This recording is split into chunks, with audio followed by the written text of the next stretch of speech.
সরিষার শাকের তেজ আর বেগুনের নরম স্বাদ শীতের দিনে এমন লোভনীয় ভাজি না খেলে আফসোস হবে। আসসালামু আলাইকুম বন্ধুরা, আনায়া রান্নাঘরে স্বাগতম। সরিষার শাক, একটি বেগুন, কিছুটা ধনেপাতাকে কুচি করে কেটে নিয়েছি। এটাকে এখন সিদ্ধ করে নেব। এখানে দিয়ে দেবো গোটা রসুন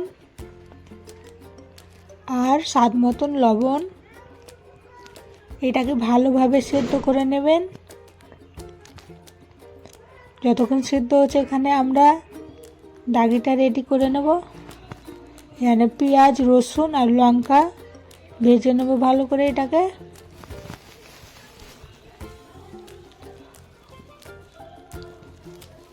এখানে আমাদের শাকটা সেদ্ধ হয়ে গেছে, দেখতে পাচ্ছেন একদম গলে গেছে। এটাকে এখন গোল চামচ ভালো করে ভেঙে নেব। এটাই হচ্ছে এই ভাজিটার রহস্য। এখানে আমাদের বেরেস্তাটা কমপ্লিট হয়ে গেছে। এতে এখন শাকটা দিয়ে দেব। দেখুন একদম গলে গেছে। এটাকে এবার ভালোভাবে ভাজি করে নেব। খুবই সহজ একটি রেসিপি, কম সময়ে সুস্বাদু শাকের ভাজি। রান্নাটা আমাদের হয়ে গেছে, এখন এটাকে বন্ধ করে রেখে দেবো।